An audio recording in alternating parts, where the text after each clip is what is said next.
Eu recebi uma profecia. Eu tenho que acreditar? Se eu não acreditar, eu serei amaldiçoado? E se for uma profecia de bênção? Eu preciso crer, eu preciso acreditar para aquilo se cumprir. Se eu deixar de crer, aquilo pode não se cumprir e eu perder a bênção. Pois é, vivemos em um tempo em que existem muitas profecias nas redes sociais e muitas delas, inclusive, sobre catástrofes. Porque no ano que vem, no final do ano, vai acontecer tal coisa, tal coisa, tal coisa.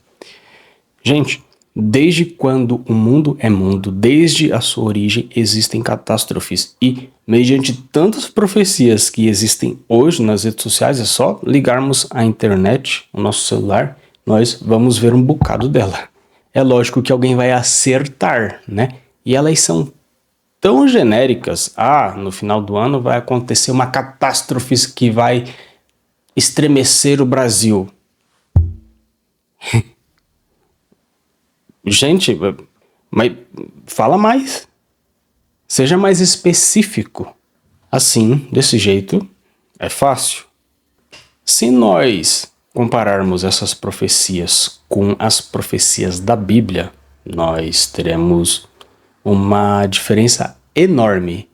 Já na Bíblia, existe diferença das profecias e dos profetas entre o Antigo e o Novo Testamento.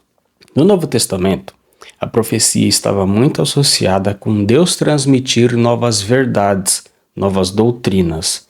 As revelações de Deus, elas foram feitas no Antigo Testamento de forma progressiva. Por exemplo, no Gênesis, nós não temos falando claramente sobre a Trindade, sobre a morte e ressurreição de Cristo. Essas são verdades que nós podemos identificar com o passar do tempo do Antigo Testamento. Isso nos leva a ver e a diagnosticar que a revelação, a forma de Deus se revelar, ela foi progressiva no Antigo Testamento. E ela chegou em um ponto máximo. Ela culminou em um momento em que Deus trouxe toda a sua verdade, toda a sua revelação. Ele se revelou de forma plena, máxima, que, na verdade, não foi mais uma forma de revelar, e sim exatamente uma pessoa, que foi a pessoa de Jesus Cristo. Lendo Hebreus capítulo 1, verso 1, lá diz: havendo Deus outrora no passado falado muitas vezes, de muitas maneiras, aos pais, pelos profetas. Ou seja, disso a gente pode concluir que no passado que o autor está mencionando, que é o Antigo Testamento, Deus falou de muitas maneiras. Além de ter sido de muitas maneiras, foi de várias formas. E ele diz um meio que isso aconteceu, pelos profetas. E ele vai fazer um contraste. Hoje, Deus nos falou pelo seu Filho. Ou seja, hoje Deus fala pelo Filho, então não é de muitas maneiras e não é de muitas formas. Isso em se tratando de revelações, de novas doutrinas, porque a revelação exata de Deus é uma pessoa, é Jesus Cristo. Se nós quisermos conhecer plenamente Deus, plenamente a sua revelação e o que ele tem de verdade para nos dizer, precisamos voltar para a pessoa de Jesus Cristo. Ele é a expressão exata de Deus, que é o que o texto de Hebreus vai seguir dizendo. Ele diz o motivo disso tudo.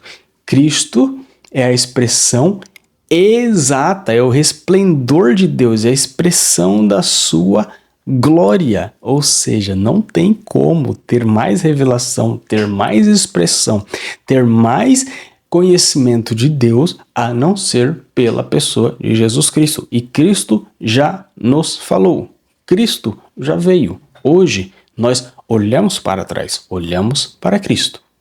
Portanto, se chegar uma pessoa supostamente sendo profeta e dizer, por exemplo, que mentira não é mais pecado, isso é uma prova que este profeta não veio de Deus. Nós não seremos amaldiçoados. se duvidarmos, julgarmos uma profecia e um profeta.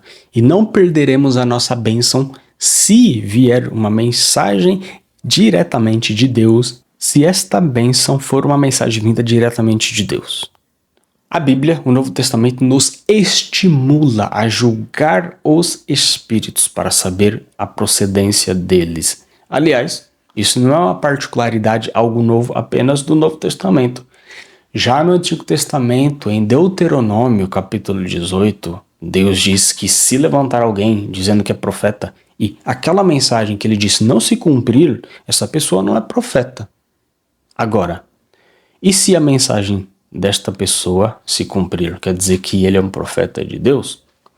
Calma, o próprio texto de Deuteronômio continua e diz que se a palavra se cumprir e este profeta estimular o erro, o pecado, na verdade este profeta não veio da parte de Deus.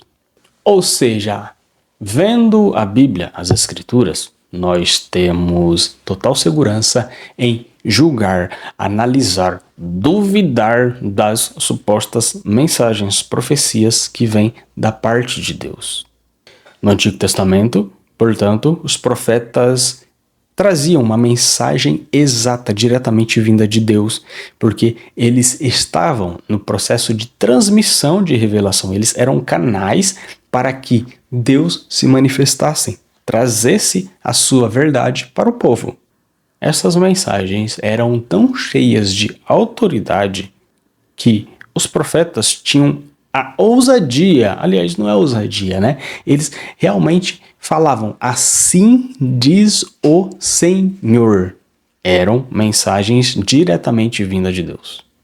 Agora, quando nós analisamos nossos dias, principalmente esses profetas que trazem catástrofes, e aliás, eles só trazem isso porque existem pessoas que gostam deste tipo de mensagem, pessoas que de alguma forma, não sei, se interessam, se deixam levar e gostam desse tipo de conteúdo, de mensagens, e isso na verdade acaba fazendo com que esta pessoa viva uma vida infeliz, triste, preocupada, assustada. Uma vida completamente oposta à vida que Jesus nos garante na dependência dele. A Bíblia nos fala que os dias serão maus e irão cada vez mais piorar. Mas mesmo nesses dias, mesmo em meio em perseguições, nós cristãos vivemos felizes, vivemos plenos todos os dias da nossa vida, mesmo em meio às nossas dificuldades. Essas pessoas que se interessam por esse tipo de mensagem, elas vivem atormentadas, preocupadas, assustadas. Não saem, não passeiam, não viajam. E, aliás, acabam colocando medo nas pessoas que estão à sua volta. Não é esta a vida que Cristo, que o cristianismo, que as Escrituras nos garantem. Nós, como temos a certeza e a confiança que o cristianismo, as Escrituras e Deus nos garante, devemos viver esta vida como os mais felizes habitantes desta terra, mesmo em meio à perseguição, porque existe diferença entre estar triste e ser triste, estar preocupado e ser preocupado, estar assustado e ser assustado. Estar é momentâneo, ser é um estado contínuo. Cristo nos chama para estarmos em um estado de contínua alegria, contínua satisfação em Cristo, mesmo em meio a períodos de tristezas, dificuldades e perseguições. Se uma mensagem veio diretamente de Deus e trouxe bênção para a sua vida, se ela veio da parte de Deus, ela vai se cumprir, você acreditando ou não. Recebeu uma profecia, viu, ouviu, assistiu uma profecia, julgue, duvide mediante as lentes das Escrituras. Cristo hoje é a nossa revelação exata, plena de Deus. E os profetas que supostamente existem hoje não têm a mesma função dos profetas do Novo e do Antigo Testamento. Se uma profecia é dada e ela não traz, como diz 1 Coríntios, alívio, exortação, consolação, ou seja, se ela não retorna para Cristo, para as Escrituras, essa profecia tem que ser duvidada.